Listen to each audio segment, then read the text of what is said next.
as usual. Actually, let's start off with the videos. As you can see today, we're going to be doing some Porsches, specifically the 997 GT3, as you can see right here.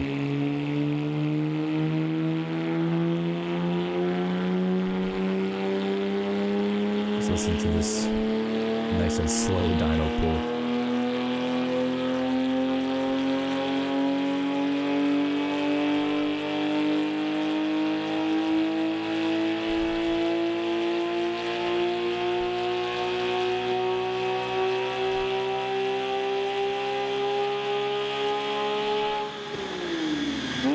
What do you guys think of that sound?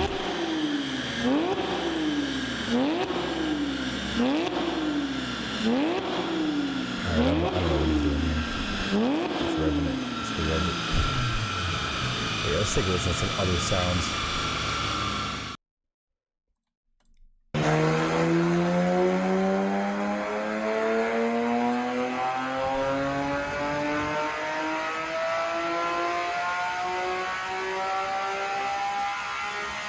.500 RPM redline for the .2.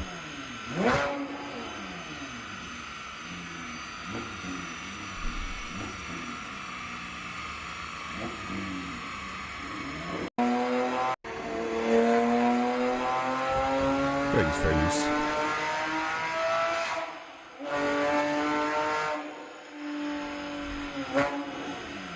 So as you can hear, probably the best sounding flat six. Not that there are a lot of them in production, but one of the best sounding engines in general. Let's hear some outside sounds of the car.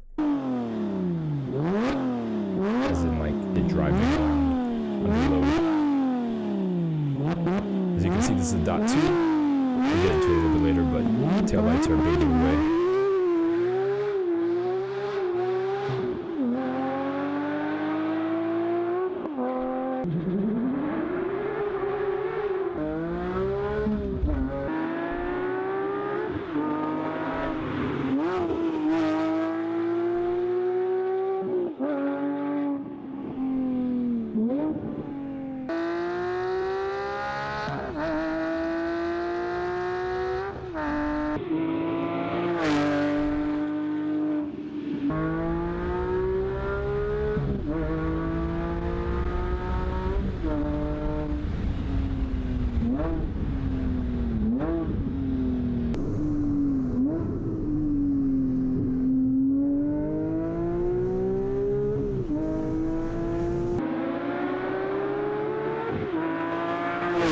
Alright, you guys get the idea. Shout out to Heinz Nation, then we'll get to one more.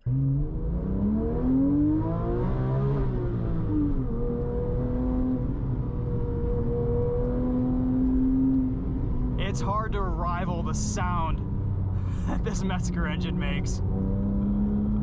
Yeah, shout out to my boy Metzger and his engines.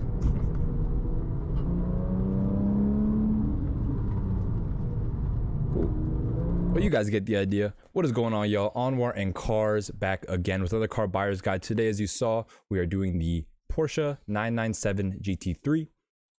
So what is the 997 GT3? So this is obviously the 997 generation model of the GT3. It went from, in America, went from like 08, 09, and then 2010, 2011. I split it that way because there was a facelift. There was a 997.1 and the 997.2. This is in the picture right here, a 997.1, and right here is a 997.2.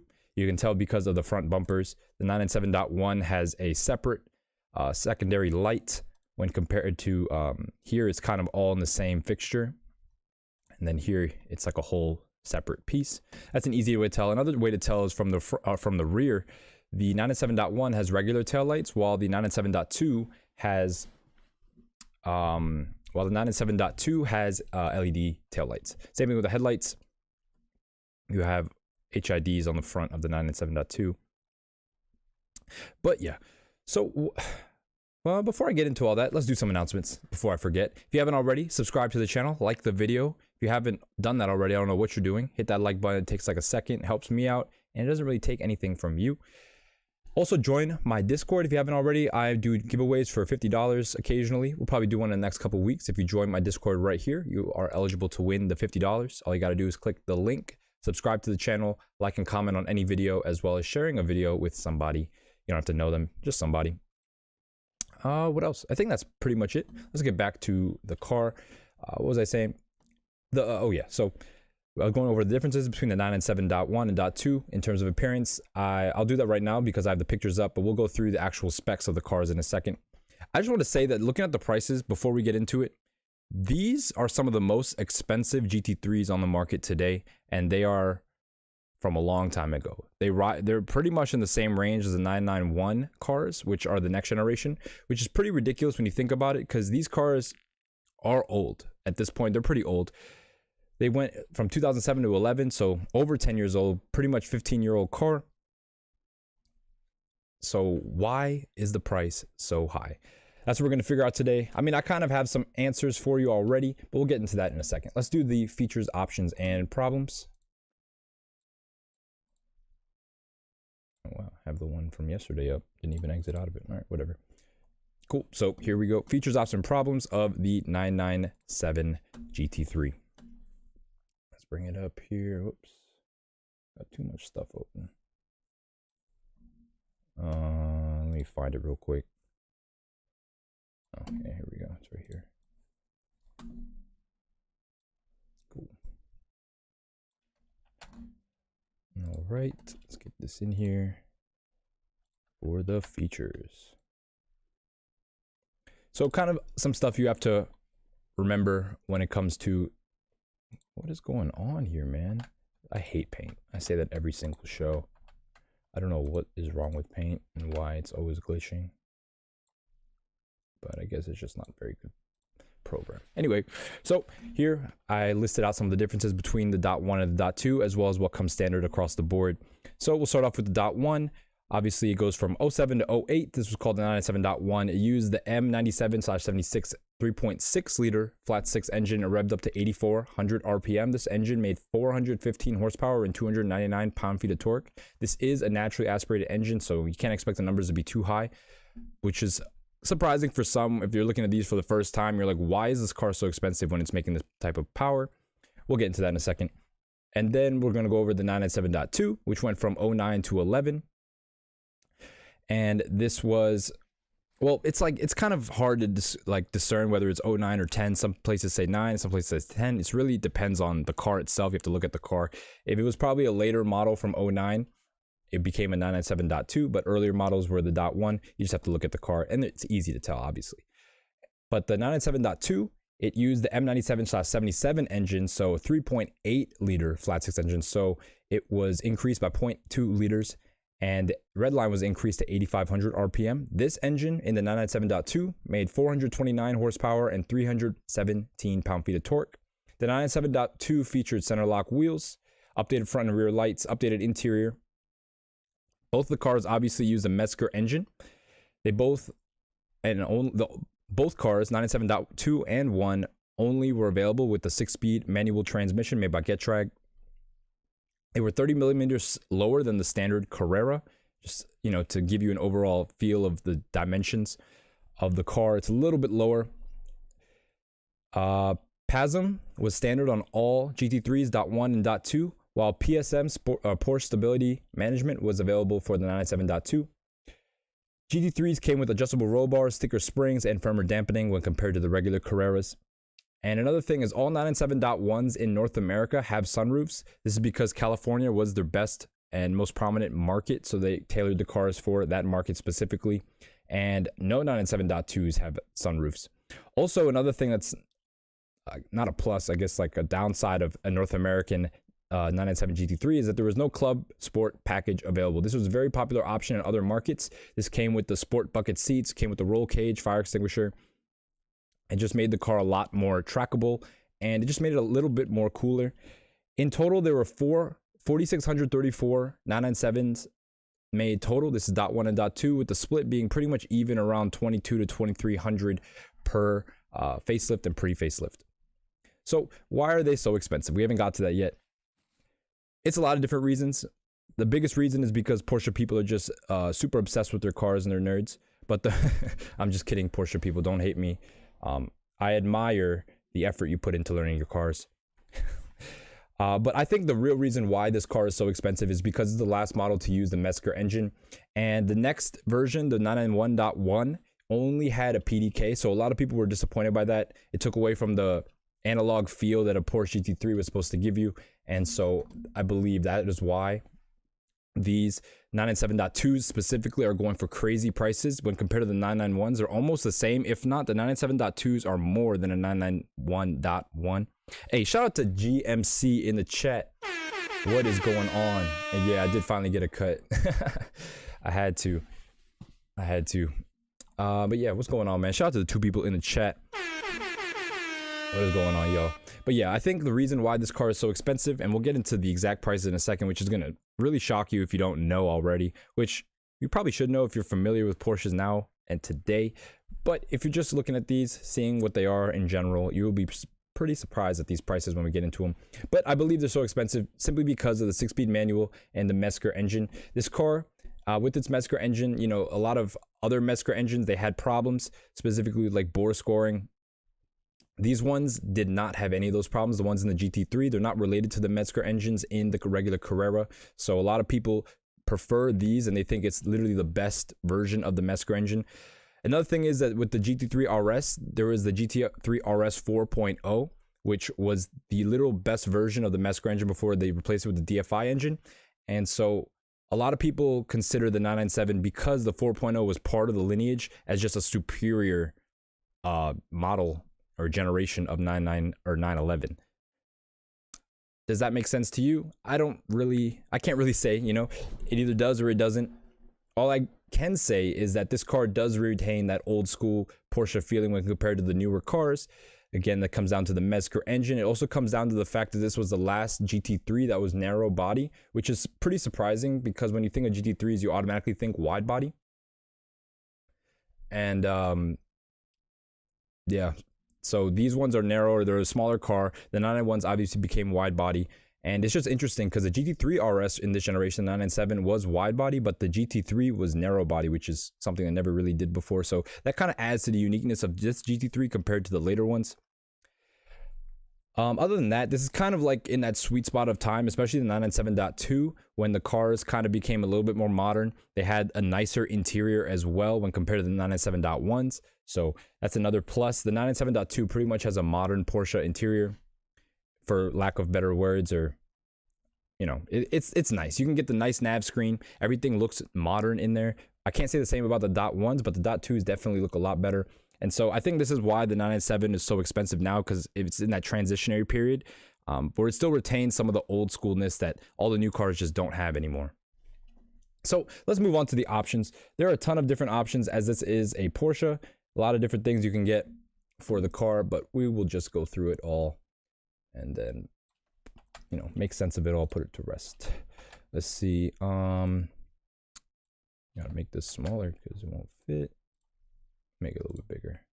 And then we got bold this stuff as usual because paint doesn't copy formatting. Exterior, chassis. Then we have to go to interior. And then interior leather, interior carbon, audio communication. All right, perfect. Cool. All right, we got all the options here. Of course it does that as soon as I click on it. All right.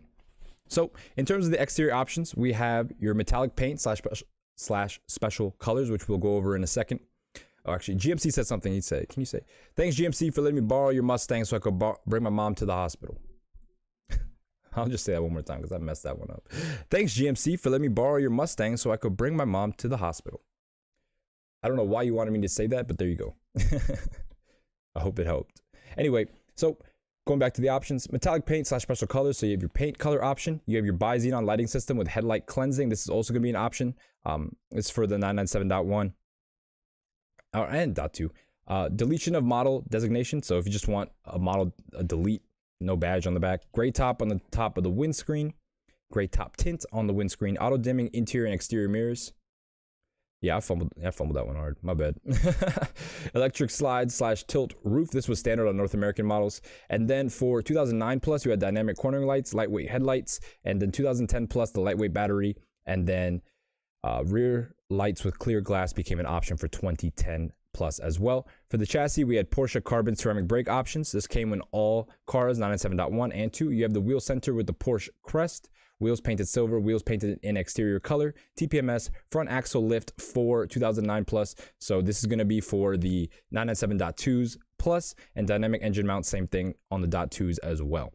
Dynamic engine mounts are a pretty good option to have. They reduce the vibration on lower RPMs, and they also stop the engine from rotating as much under force. So makes the car a little bit more controllable, just a little bit, I guess. For the interior options, we have cruise control. You have the instrument dials in guards red, and I do believe on the .2 you had other options like yellow for the instrument dials as well. You have the prep for vehicle tracking system. So this basically sets up your vehicle so you can install a tracking system.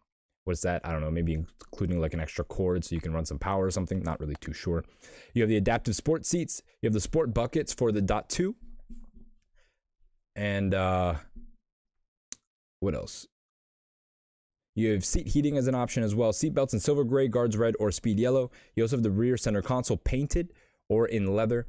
You also have a fire extinguisher option, sport style footrest. That's going to be that metal plate in the passenger footwell. Floor mats with leather edging is also an option, which you'll see probably a lot. The interior, in terms of leather, you have the interior leather in black or natural gray. So you have two different options for interior leather colors. You have the extended trim package for your dashboard in leather. You have your extended trim package for your doors in leather. These are highly desirable options right here, in my opinion. A lot of people say they don't really need it, but I think it just adds to the overall quality look of the interior and feel. You also have the 3-spoke sport steering wheel in leather. You have the 3-spoke sport steering wheel in padded leather, which is a weird way of saying Alcantara. You also have the Porsche crest on headrest as an option, and then you have your rear center console in leather. So you can have it either painted or in leather or in carbon, which we'll get to in a second. So interior, you have the interior carbon package, which is going to be carbon trim, which is going to be in the glove box area, along the doors, in the center console as well. You also have extended trim in carbon, so this is going to be the top of the doors in carbon, and then rear center console in carbon. Obviously, this is going to be the center console. It's either painted in leather or in carbon. And then the outer door sill guards in carbon as well. You'll see that when you open the door, it'll be right there. It'll say GT3. And then in terms of audio / communication options, you have PCM with nav. If not, you have the regular Porsche, I forget what it's called, something 30, but it's the non-PCM system. I recommend staying away from that. But with the options given on the market right now, it's hard to really say to stay away from certain options. You're actually probably not going to find a car that's exactly spec'd the way you want, simply because there aren't that many for sale. I'd say they're probably around 30 for sale in the country right now, which is pretty ridiculous, given the amount of that were produced. But actually, I mean, that kind of makes sense. I'd say it's a little closer than you would think, but it's still ridiculous. You'd think there'd at least be like 50 or 60 for sale, but there really aren't too many. I could only find 3 on Facebook, which is crazy. So in terms of these, we have PCM with nav, telephone for PCM, sound package, which is a 9-speaker system, the Chrono package. Chrono Plus package is what comes with PCM. So if you don't get PCM and you have the regular, I forget what it's called, something 30 audio system, or basically infotainment system, you can get Sport Chrono, but it's a different, it's not as capable, but all we're really looking for is that clock, to be honest. And then external antenna, and then 6-disc CD changer for the 997.2s for PCM. I believe the 6-disc CD changer came on the regular system for the 997.1. And then finally, we'll move on to problems. This section is really easy because this car really does not have many problems at all, which is typical of a Porsche, but surprising for a car that's this old. So in terms of issues, obviously not all of these are going to be issues that you're going to, what did I just do? Obviously not all of these are going to be issues that you'll see all the time, but yeah, we'll go over them real quick. 997.1s had the sticky button issue. This was fixed for the 997.2. They had regular plastic buttons before. They were like those soft touch buttons that you'll find on early Audis and BMWs, Ferraris even. Coolant line fitting issues. This is probably one of the biggest issues, is the coolant lines, the adhesives that allow them to stay put. They tend to deteriorate with heat. And so when that happens, the coolant lines, they fall off. You either have to get them welded on or pinned. So if it's been done before, that's great. If it hasn't been done before, that sucks because the engine actually needs to be taken out of the car for this work to get done. So lots of money there. You want to make sure that if you're getting one of these, it has the coolant line fitting issue taken care of. And most of these are probably going to have it taken care of given the prices that they go for today. You also have diff issues with the LSD. So the limited slip diff isn't very strong apparently. Granted, that problem is one of those things where it's a lot of people talk about it, but not a lot of people actually say they have that problem. So you just want to make sure that the diff is good and not making any noise or chatter when you're taking full lock-to-lock turns, especially when you're driving slow. And then you also have DME issue, or not really an issue, but you want to check the DME for over revs. This shows how hard the car was driven. So you can do that with a simple computer at the Porsche place. Wherever you go, they should have the systems in place for you to check for over revs. And then finally, for 997.2 models, the lift system sometimes has issues, and this is due to a faulty pressure switch. Shout out to Jacob Black in the chat. What is going on, man? He says, so few problems. I am surprised. You shouldn't be surprised. This is a Porsche product, and they are known for being bulletproof. And why is that? It's because they've been refining the same car for 60 years now. So it better be bulletproof. If it's not, then something is wrong there, and I don't even know how you guys are still in business. But it's been a good run for them in terms of every time a new generation comes out, it's significantly better than the last one.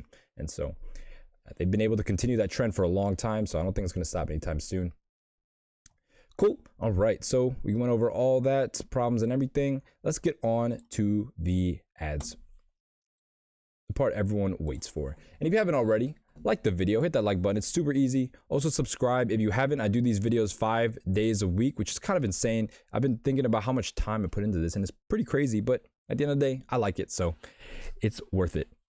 Cool. All right, let's get on to the first ad on Facebook. So we have a 2007. It's going to be a first model year GT3, and I know the price is insane, 185 grand. Granted, this only has 4,600 miles, so it's pretty much a brand new car.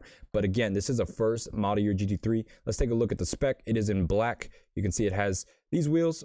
I'm not really too sure of the wheel differences. I know there are some wheel options, but it has these ones. I think I said this actually, but 997.1s, they had 5 lugs. 997.2s at center locks. So that's another thing you'll notice between the two, and an easy way to tell the difference. So this one's in black, as you can see, and this is a .1. Obviously, it has the regular taillights, no LED taillights here. Also, the difference between the 997.1 and 2 in terms of the taillights is that the .2 has like a kink right here on the inside, which I'm not really a fan of. I really like the design of the .1 taillights over the .2 taillights, but overall, the .2 is probably a better car in every single way. So you can see here it has carbon mirrors, has a carbon wing as well. On the interior, we can see it has the Alcantara. Well, all the seats are going to be these dual material seats with leather on the outside, Alcantara on the inside. We can also see in the middle that it does not have PCM at all. It simply has just a regular system. 4,600 miles. As you can see, of course, it is a manual. They're all manual. It also has the leather on the doors and the dashes. The doors and the dashes. It also has leather on the doors and the dash as well. Let's see if we can get a better picture.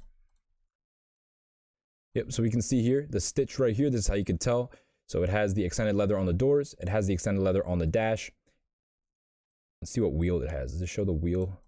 You can kind of see it, I guess. This is going to be that 3-spoke sport steering wheel, but in leather. So overall, not a bad spec besides the fact that it is a .1 and it doesn't have nav or anything like that. So pretty stripper spec. It doesn't even have this the chrono package either, so not too many options on this car. This is pretty base in terms of a GT3, and on top of that, it's a 2007, so it's the earliest model year. This car is 4,600 miles, and they're asking $185,000. You know what's crazy is that 4, 5, 6 years ago, these cars were 100 grand. And granted, this is a brand new one, pretty much. It's under 5,000 miles. Like, this shouldn't be no more than 120 grand. But in today's money, obviously, inflation. And so we're at a different point in time.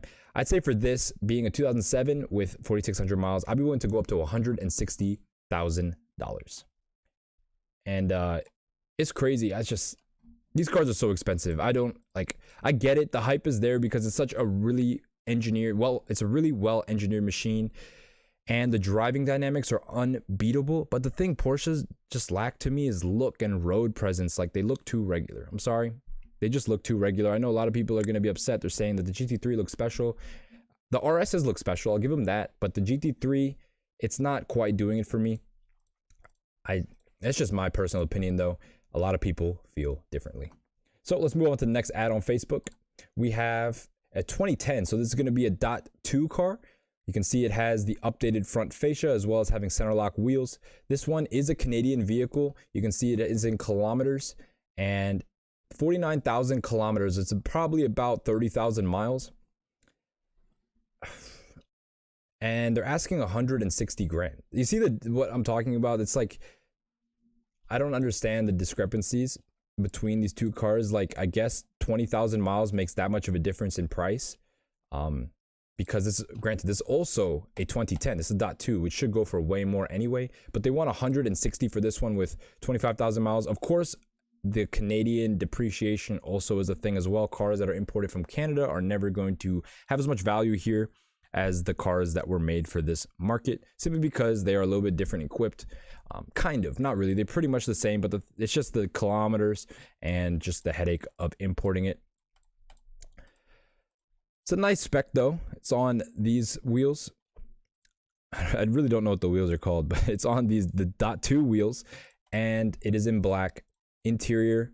So here we have the half Alcantara, half leather wheel. This is not a sport steering wheel because it has the buttons, but you can also see it has the nav system, the PCM nav system as well, along with having sport chrono. So this one is a lot more equipped than the other example we looked at. However, this is a .2, so a lot more things are going to be more standard and more equipped. The only problem is this car does not have the extended leather on the dash, which isn't a problem for some people, but for me, I really wouldn't want to get a car without the leather on the dash and the doors. That's just something that I need. You can also see it doesn't have it on the doors either. So what this car has, it has sport chrono and nav. That's pretty much it. Nothing really else going for this car besides the fact that it is a 2010. We have a long option list here, but most of these things are going to be standard. And it also says the coolant pipes were pinned. So it has that going for it as well. So it should be a pretty good driving example. I'd say for this one, not having as many options as the last one, though it does have nav and sport chrono, it doesn't have any of the sportier options in terms of having the sport wheel. It doesn't have some of the nicer things like the leather, the extended leather on the doors and the dash. It also has 25,000 miles on top of being a foreign market car. I'd say for this, I'd be willing to go up to $135,000.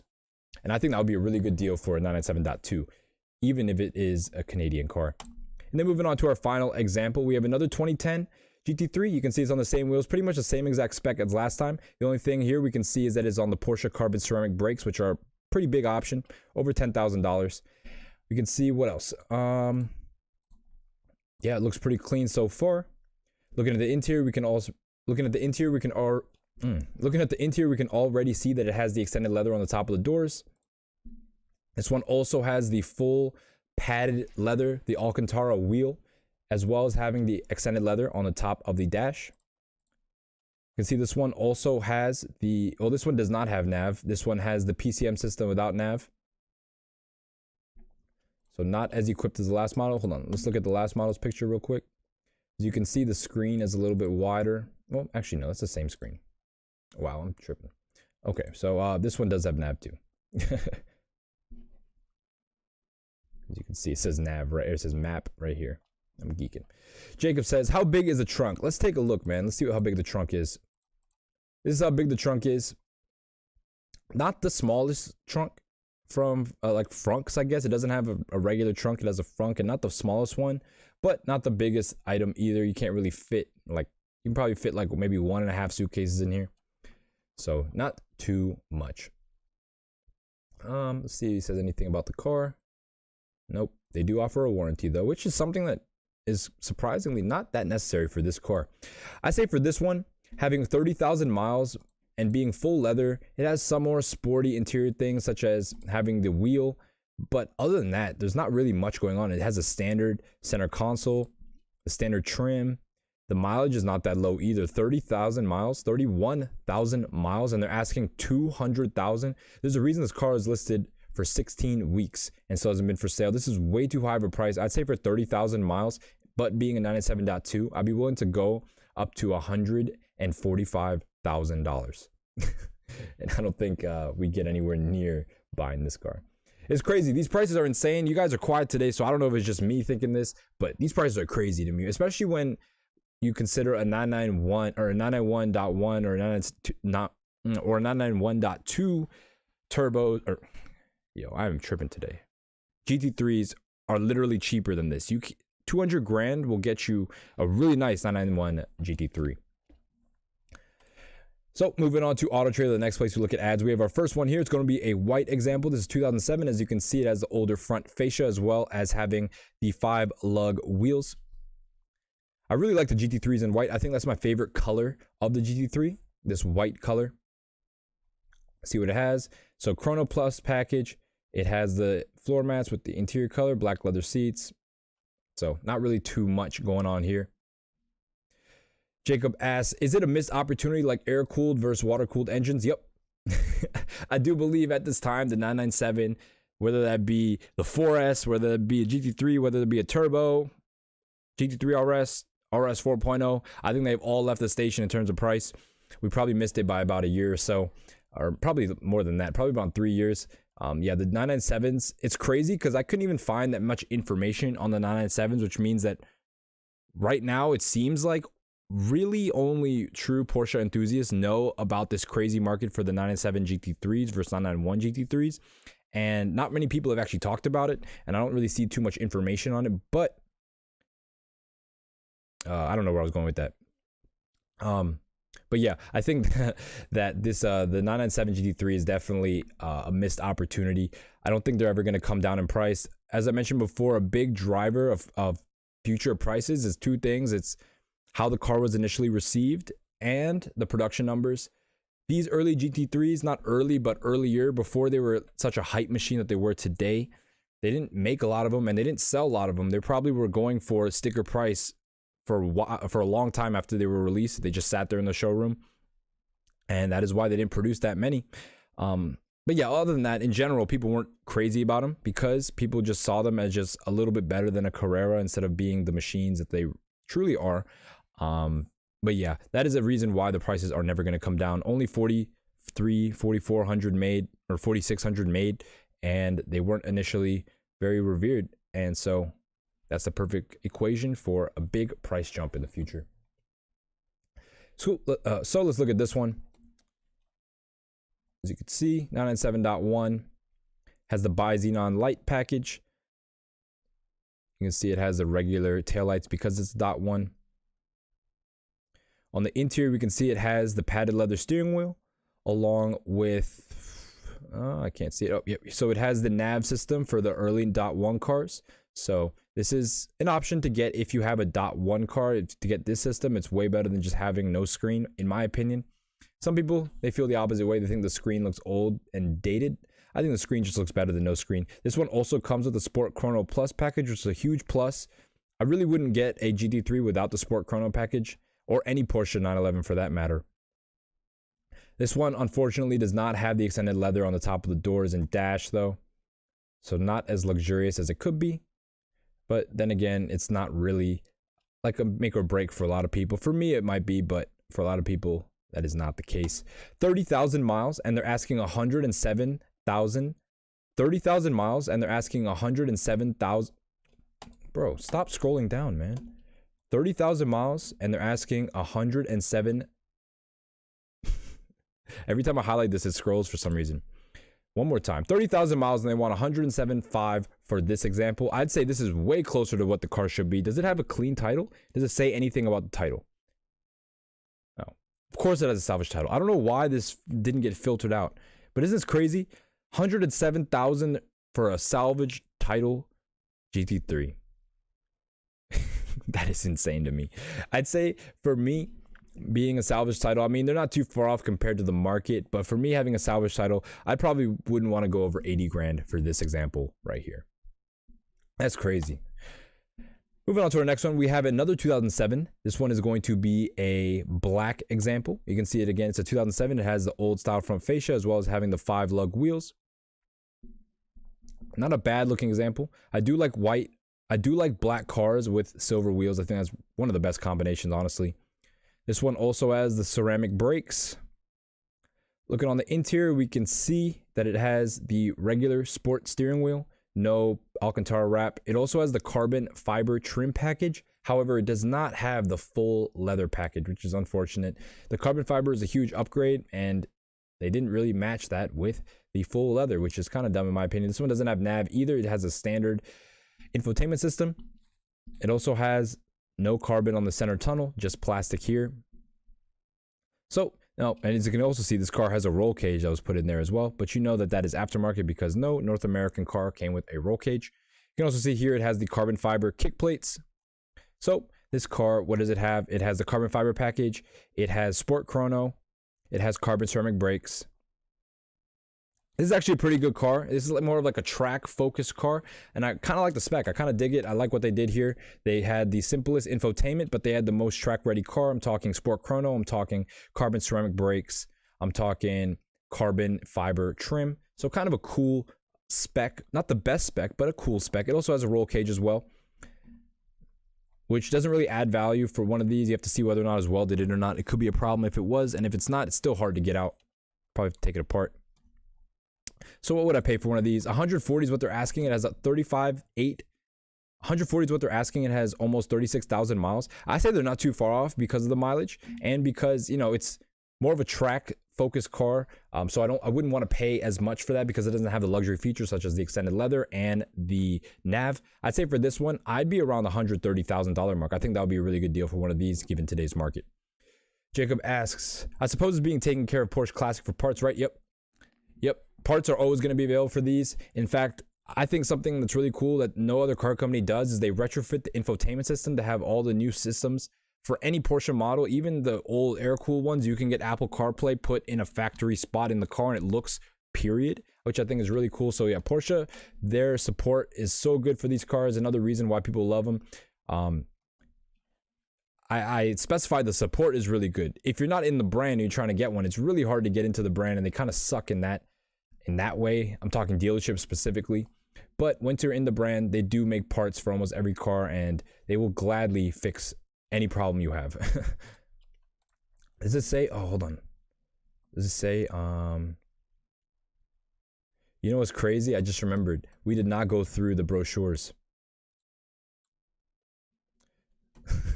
I mean, is it worth it now? Let's look at the colors that were available. It's crazy that the colors that were available were all these colors. You had so many different colors that you could get, but all of them are silver, white, and black. It makes no sense to me. Like, this is Porsche people for you. Silver, white, and black. Those are the best colors. They're most like people, they really bought these cars to be understyled and not noticed back in that day. Today, Porsche GT cars are insane looking. They're wild, and they look a lot better than the regular Carreras. But back in the day, they didn't really, that wasn't the ethos of the GT3.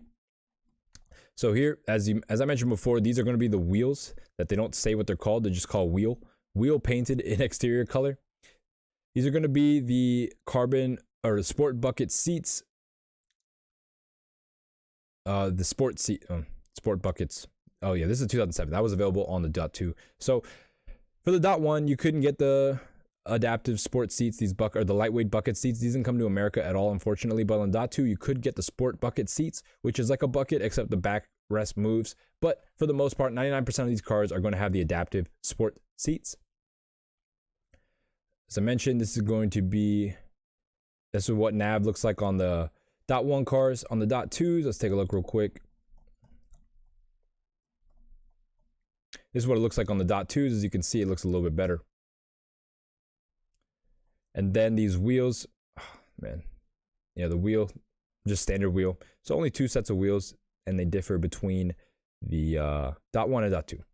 So we got that out of the way. Sorry I put that in so late in the video. We build it as we fly it. Shout out to Kevin Samuels. Going back to this example, I can see, again, no extended leather, just the carbon fiber package, sport chrono, and that is about it. No center console infotainment packages here. As I mentioned, server spec of the car, I'd be willing to go up to 130 grand. Cool. Moving on to our next example, we have another 2007, another .1 car. This one is going to be in white as well, with black wheels this time. You can see this one also has the Porsche carbon ceramic brakes because of the yellow calipers. Scrolling down, what can we see? Off the bat, we can see it does not have the extended leather package, unfortunately. What else can we see here? It doesn't have nav either, but it does have Sport Chrono, and it does have the padded leather steering wheel. So some sporty options here, but nothing really other than that, to be honest. You don't have leather on the dash or the doors. You do have the leather padded wheel, but oh, you have a painted center console option here. So paint matched, as in matching the outside of the car instead of being just in plastic. They paint match the center console, so it has that going for it. Other than that, not really much going for this. 27,000 miles. It doesn't have nav. It doesn't have extended leather, but it does have the Sport Chrono, so it still has some stuff going for it. 147,700 they're asking, and it has 27,000 miles. Because this car is 27,000 miles, a little bit less than the last example we looked at. However, it's still not the most equipped car. I'd say for me, for something like this, it doesn't even have carbon fiber. I'd be willing to go up to the same price as the last one. I'd be willing to go up to $130,000. Moving on to our next example, this is a 2010, so it's going to be a .2 car. We can see this one is in white, not the same white as the other one. The other one looked a little bit more slatey, a little bit more Nardo-y than this one. This one looks like a lot more pearly and shiny, but it might be the lighting. You can see already, this is a .2 obviously, so it has the updated front fascia. It also has these wheels for the .2, as well as having the Porsche carbon ceramic brakes. So pretty, you can also see a roll cage in there, so it looks pretty spec'd already. You can also see it has the carbon bucket seats as well, along with a painted center console. On top of that, it also has the Alcantara wrapped steering wheel. So a lot of good options here. On top of that, we also have Sport Chrono and nav. So pretty much fully loaded, except for one thing, it does not have the leather on the dash. And for a car like this, a lot of the potential buyers wouldn't even care about that. So it really doesn't matter at the end of the day. But for me, it just sucks because you can never find a perfectly like fully optioned one. They're all like here or there, never a fully spec'd car. They get close, but it's really hard to find one. This one is a pretty high spec though compared to the rest. It has the carbon bucket seats, which are super desirable and super rare as well. This is a .2, so it also has the upgraded power, 435 horsepower at that 3.8 liter, up from a 3.6. What else does the car have? It has nav, it has Sport Chrono, it has the carbon buckets. No full leather, nothing else like that. It has the it also has the padded leather wheel, Alcantara wheel. So pretty much fully spec'd except for the leather. They're asking $196,900 for this car. It has 17,000 miles. That's more in the ballpark for a .2, but still too expensive in my opinion. I'd say being a .2 with 17,000 miles and being pretty much all the way there except for the leather packages, I'd be willing to go up to $170,000. Then moving on to our final add-on Auto Trader, we have a black example. This is also going to be a 997.2. We can see off the bat that it has the carbon ceramic brakes as well. Looking on the interior, we can also see it has the yellow seat belt option. You can see that here. You can see here no extended leather, unfortunately, and no extended leather on the doors or the dash. You can see this is a .2, so no sunroof, obviously. I'm trying to see the center console. Does it show it up close? Yep, so this is going to be that .2 system without nav. This is what it looks like without nav. So it still has a screen, which is nice. It's just not as big, but that is an upgrade over the .1 because a .2, or because a .1 did not have anything. If you didn't get nav, it just had a regular radio, which looked really terrible in my opinion. This at least looks somewhat good. Granted, it still doesn't have nav, so keep that in consideration. No carbon fiber here. So this is pretty much base spec. It's a base spec infotainment. You have Sport Chrono. You have an Alcantara wheel. But other than that, no leather, no carbon, nothing special going on here. You do have the seat belts, but again, that's about it. So not the most amount of options of this car. However, it only has 3,600 miles. They're asking 250 grand. Like, this car isn't that special. You don't even have nav and you're asking 250. Granted, this car is low miles, 3,600 miles, but I would not pay 250 for this at all. And I don't think you should either. I think like the most, and this sounds crazy, but like the most I pay for something like this is 200 grand. And that sounds insane to me. 200 grand, like you could get so much other things. You could get you could get a 991.2 for that price somewhere. Someone would sell you one for that price. But no, you want to get a 997.2 with no options. I don't get it. I do not get it. I'm curious to see how long this car has been sitting. Does it have a Carfax? Let's see it. All right. Vehicle serviced. So it wasn't even okay, so the dealer took so it's been for sale since July of 2023. Oh, I guess not. I guess it was serviced here because it's sitting in Illinois now, right? So yeah, still in Illinois now. So it's been for sale since October. So good 3 or 4 or 5 months. Probably be there another 3 or 4 or 5 months at that price. That's insane. $250 for one of these. You'd have to be super loaded and probably have every other GT3 to want to buy this. So not something I would recommend at all in terms of a good value for your money. But again, that's subjective. Moving on to Car Gurus, the last place we look at ads. We have our first example. This one is going to be a silver example, a gray example. You can see it's on standard brakes. It doesn't have the yellow calipers. It also has color contrasting mirrors as well as color contrasting badging and this front part as well. On the interior, we can see it has the guards red gauges, which look really cool on this car. This example looks really nice. I don't know, these gauges stand out a lot, and they also match the outside, which is pretty cool. But unfortunately, it does not have any special things going on with the center console or with the extended leather on the dash or the doors. Yeah, so this is pretty much base. It has Sport Chrono, so that's about it. Sport Chrono. What else does it have that we can see off the bat? Has a roll cage, which is pretty cool. Again, you're gonna have to see if that's welded in or bolted in if you care that much about it. A lot of people probably just leave that in there because it looks cool. But yeah, the color contrasting gray and red looks really good. I really like this color combo, especially with the gauges, the roll cage, the mirrors, the front. It all ties together really well. Unexpectedly, you wouldn't think that this would tie together well, but it looks pretty good to me. $147,000 are asking. It has 34,000 miles. You know, granted, this car is a pretty good spec. It's not a fully loaded car, but the colors just are really nice, and it has some of the right options, just some of them. It has a roll cage, which is obviously aftermarket, but it has the Alcantara wheel as well as having Sport Chrono. Other than that, not really too much going on. It doesn't have nav. It doesn't have any type of leather or carbon in it. So this is going to be a base level price. I'd say for something like this, having 34,000 miles, I'd be willing to go up to $127,000. And yeah, shout out to you, Crackalope. Hey, shout out to the 6 people in the chat right now. If y'all could do me a favor and like the video, that would be great. But yeah, shout out to y'all. Shout out to Crackalope. This color does go crazy. It's probably like one of the better looking GT3s out of all these. Because they're so boringly specced on here. I don't know why. Most of them are going to be gray, black, or white. But this one at least has some color. He says base or pure, depends. Yep, I mean, that's true. Again, a lot of people, or not a lot of people, very few people actually did take advantage of like Porsche's super like custom ordering system, and they actually did AC and radio deletes on the GT3s, which Porsche actually highly recommends you not delete the AC because the front windscreen will fog up. But you can go that route if you're trying to get the sportiest vehicle possible.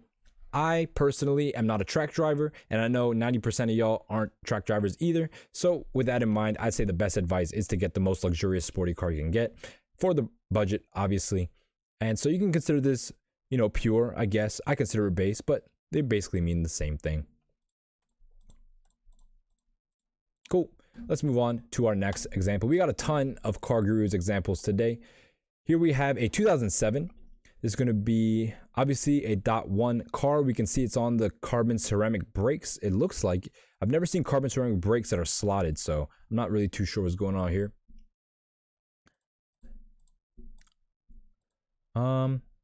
These are nice pictures though. So, I mean, they don't look like carbon ceramic brakes, so I don't think these are carbon ceramics. Jacob Black said, is it really being used on a track or just for the optics? This car, specifically the 997.2, was designed for the track. Granted, a lot of people probably never took them to the track, but that being said, if your car has been tracked or you're looking at a car that has been tracked in the past, don't be deterred. These cars are meant to go on the track. Don't think like, oh wow, it's been on the track, it's been abused. These cars are meant to handle a ton of beatings. Granted, you don't want your car to be totally ragged and loose feeling, but that also comes with the mileage. But these pretty much stay in line with their mileage in terms of the wear and tear. And so you really shouldn't be too concerned if these cars have been tracked. I think they're really stout vehicles, and yeah, they're meant for the track. Let's look at the interior spec. We can see that it does have the Alcantara steering wheel, but other than that, this car literally has nothing. No sport chrono, no nav, no carbon, no leather, nothing. Has the yellow seat belts though, so it has that going for it. What else can we see here? We can look at the engine, I guess.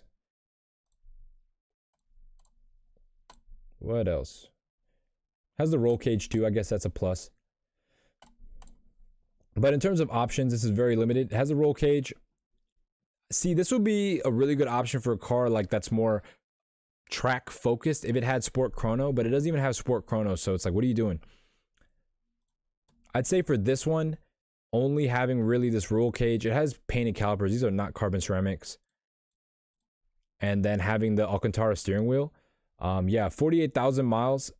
138 is a high price. Car Gurus, you are correct. I'd say for having 48,000 miles and being pretty much base in terms of options, I wouldn't really want to go over $120,000 for this car.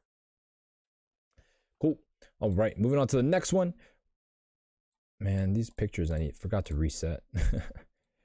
Moving on to this example, we have a 2007 GT3 in black. Of course, on the GT3 wheels, we can see because this is a .1, it has the 5 lug wheels as opposed to being center locks. Nice pictures so far. Let's see what the interior spec looks like. Looking at the side, we can see that this one does have the carbon ceramic brakes.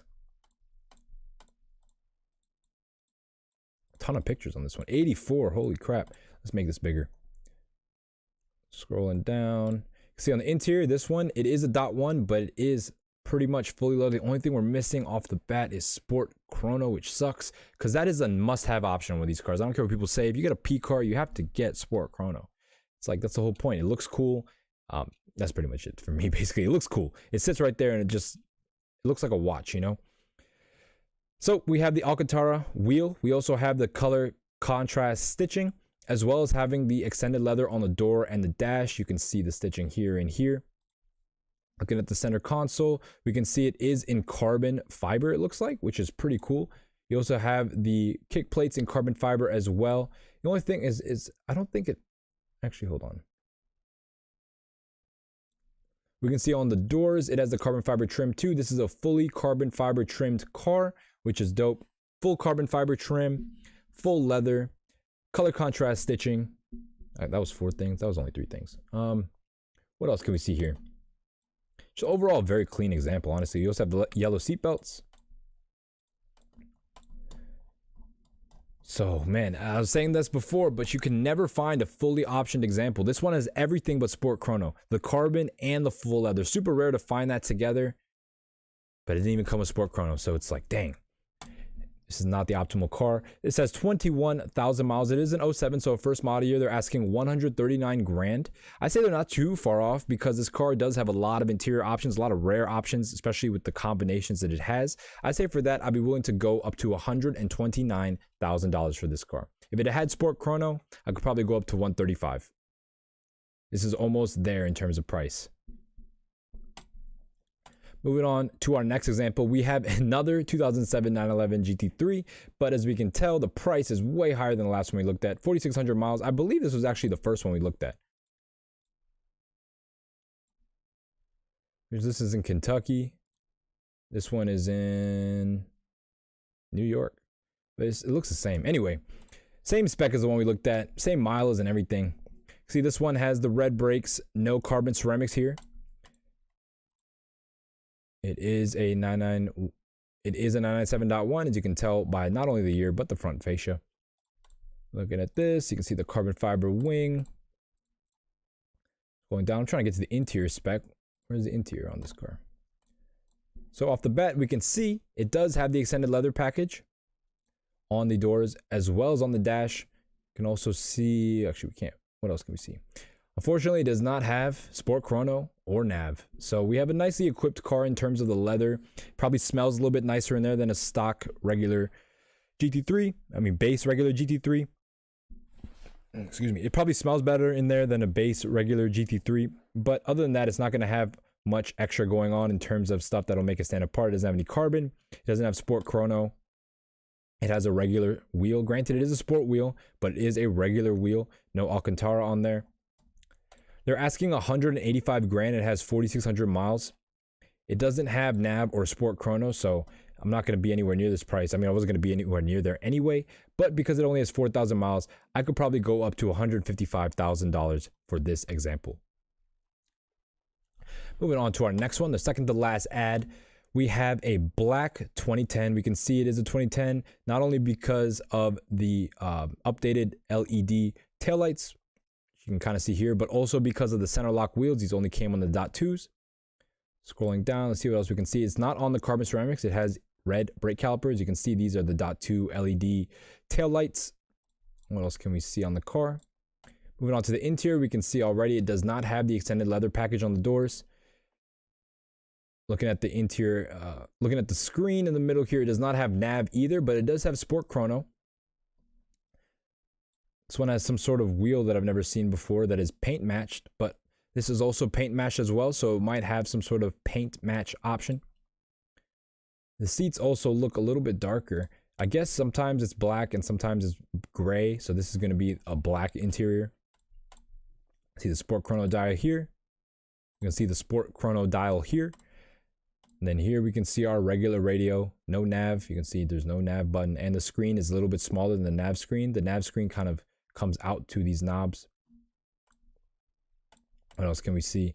Regular colored seat belts, nothing special there. It also looks like it has paint matched rear seat back, so a lot of paint matching going on in this car, which is kind of cool, but not too special.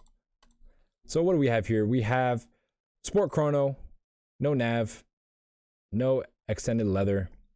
So pretty much a base model .2 car.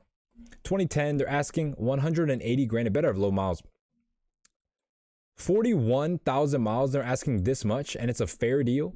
No, not a fair deal at all. This is pretty unfair. I'd say for being a 2010, not really having that many options and being a high mile car, one of the highest we looked at so far, I'd be willing to go up to $148,000 for this example right here. Sorry, Jacob, I just read your chat. He said, how to know if the roll cage made originally by Porsche or is aftermarket? Well, none of the Porsche 911s came with the roll cage in terms of the 997 GT3. So if it has a roll cage, it's aftermarket. But I just want to make sure, because I need to just clarify, because .2s, I wrote this all stupid.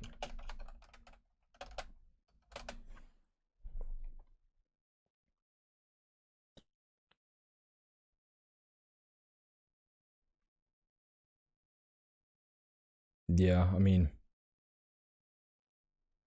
I believe all the roll cages you'll see are aftermarket, because yeah, they didn't come stock on the cars. I was trying to see if maybe the .2 got them stock, because I see them a lot more in .2 cars, but they are not stock. None of the North American GT3s came with the roll cage, but if you lived in other markets such as the European market, the Club Sport trim level for the GT3, the 997 GT3 Club Sport, does come with the roll cage, so you can get it in other markets, just not in America. Also, I mentioned this earlier, but another difference between American cars and the rest of the market is that the 997.1s all came standard with sunroofs, even though that was an option for the rest of the world. But let's continue down. 41,000 miles. Oh yeah, I said 148 or something. Yeah, this car is way too overpriced. I like the spec. Black is cool, but it doesn't have nav. It doesn't have any cool interior parts. Not worth this price at all. Moving on to our last example.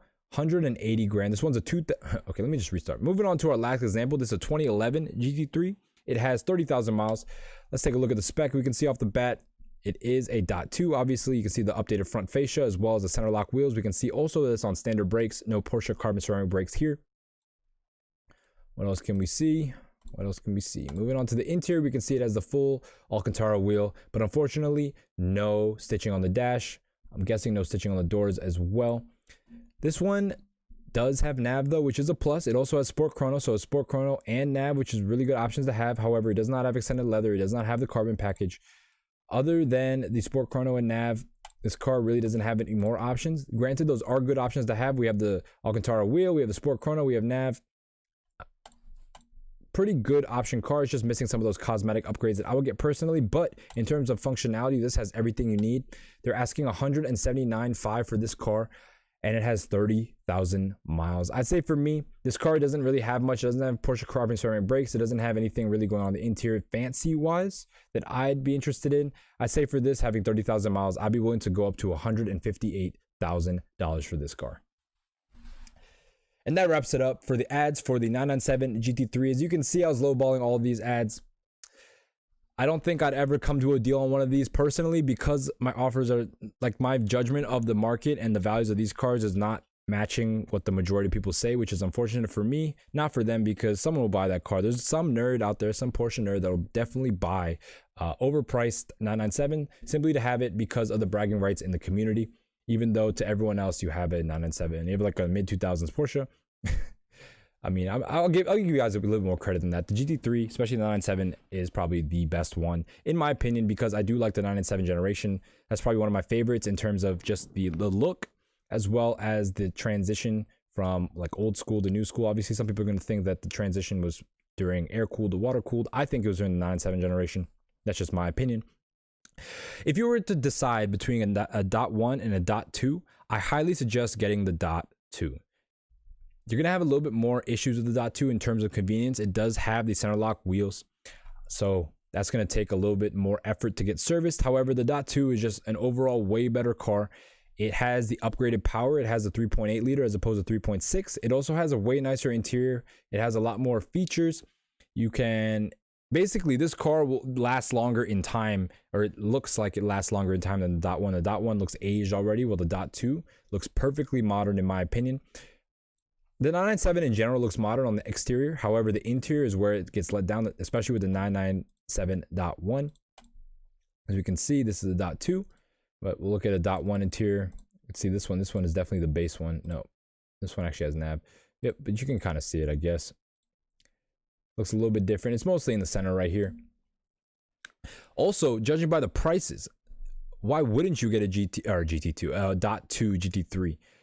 They're the same price as a .1. It's pretty crazy. It's like they're all kind of in the same ballpark, even though some are way nicer than others. I'd say get a .2 just off of that sole fact. Obviously, there's going to be cheaper 997.1s and .2s. What I'm saying is that there's a ton of overlap, and maybe somewhere you can find in that overlap a highly spec .2 that's in the same price range as a highly spec .1. There's probably one or two models that are out there, such as, let's see, there was a .2 that we looked at earlier. No? That was a decent price. Nope, I guess I was tripping. Oh yeah, here we go. This one. So yeah, 160 grand they're asking for this .2. Granted, this is a Canadian spec and it has no luxurious options. It's more set up for the sportiness. It doesn't have any leather. It doesn't have any leather or anything. But this would be something I'd look at personally if I were to try to get in one of these, which probably won't happen anytime soon because I don't think these cars, like 160 grand, I'd rather have a 650S. I don't know who wouldn't take a 650S over a 997 GT3, but for that amount of money, I would not pay for one of these. Again, I was looking at these 4 or 5 years ago and they were 100 grand. I was like, maybe I could squeeze like a 90 or 80 grand car out of that. But now these prices are completely insane. Even with inflation, I think these car prices are insane. There are way better cars out there. In terms of overall value, I get it. GT3s are really good drivers' cars, and nothing really beats them in terms of how they feel. But in terms of just overall experience, they're way better cars. Again, 650S probably going to get, not probably, you are going to have an overall better experience. Maybe not personally. It might not drive as nice. It might feel a lot more like uncontrollable because of the weight, and it's not as stable, and it's just not as confidence inspiring as driving a GT3. However, the power is going to be way more. You're going to get a lot more attention on the road. It's just going to make you feel a lot better about your purchase, in my opinion. What else can I say about this car? Real quick, actually, let's look at 991 prices, just so you guys can see what I'm talking about, how ridiculous this is. Let's we'll just put up to 2019. Do we see this? Off the bat, these prices are so much lower. Can we find one under 6 figures? No, unfortunately not. But we can see 2015 911 GT3, they're asking 118. This on paper is arguably a superior car. Granted, I think this is a .1, so it did not come with the manual, but it has a PDK. The first Porsche GT3 to have a PDK, so you can't go wrong with this car. Like, you really can't. PDK is obviously not as engaging as a manual and, you know, all that crap, but the PDK is a superior transmission. It's superior in every single way than a manual gearbox, aside from being able like to feel like you're in control of the car. The PDK shifts better, it's faster, and it just makes the car a lot more dailyable. I know a lot of people complain about the GT's clutches. They're really heavy, so if you're one of those people and you want to save some money, you could get a 2015 GT3 for just as much, if not cheaper, than a 997, which is pretty crazy to me, because all of these, look how many examples are cheaper than the 997. When did the 991.2 come out? 991.2 years, GT3. Let's look at this real quick. 99, did I type that in right? Yeah.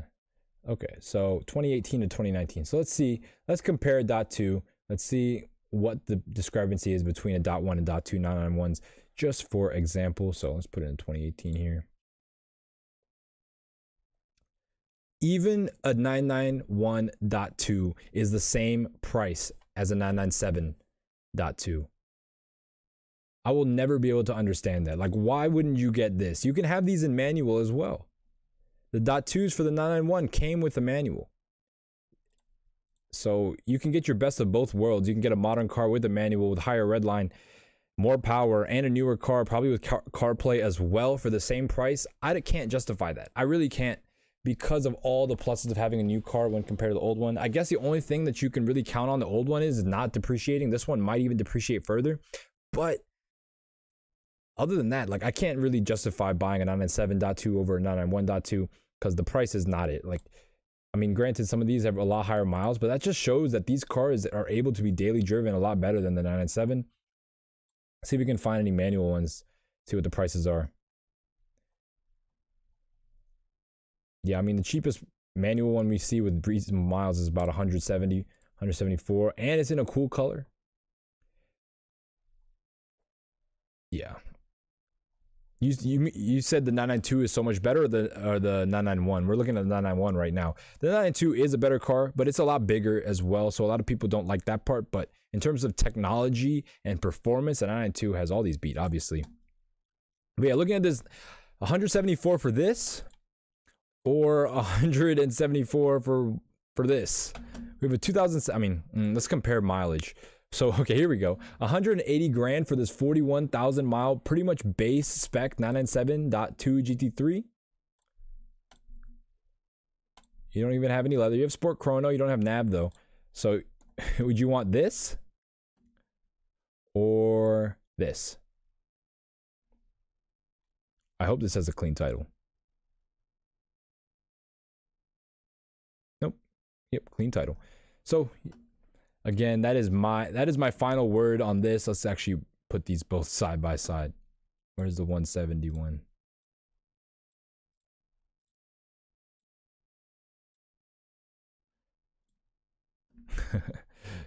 Which one would you have, y'all? That's the big question here. Rather have a 2018 GT3, or would you rather have a 2010 GT3? The 2010 is gonna have a lot more miles. I'd rather have this one. Yeah, that pretty much wraps it up for today. If you guys have no other questions, hey, shout out to Clean Whips in the chat. What is going on, man? Shout out to you, always showing support, man. That's dope. Shout out to the 5 people in here. We'll give you another horn. But yeah, that pretty much wraps it up for today. If you want to buy these cars, I highly suggest getting a .2 because you're just going to get a lot more value. But if you even want more value than that, just get a 991.2. If you want even more value than that, then get a 991.1 because those are going to be even cheaper. Granted, they don't have the manual transmission, they have PDK, so that's only if you're into the PDK. But I can't really justify these 997 GT3s. I really can't. If you can, leave a comment down below or chat it up. Let's see what you guys to say. But I don't see the argument here, besides the fact that it has a Metzger engine and it's more analog and old school. And that's the nostalgia factor. Same thing with NSXs, same thing with GTRs, same thing with Supras, same thing with RX-7s. It might be the same for this. I think that's where this is going in terms of nostalgia, which means that with that nostalgia, that rise in demand also comes a crash. I do believe at some point Porsche cars are going to come down back to earth. I don't know when that's going to be though.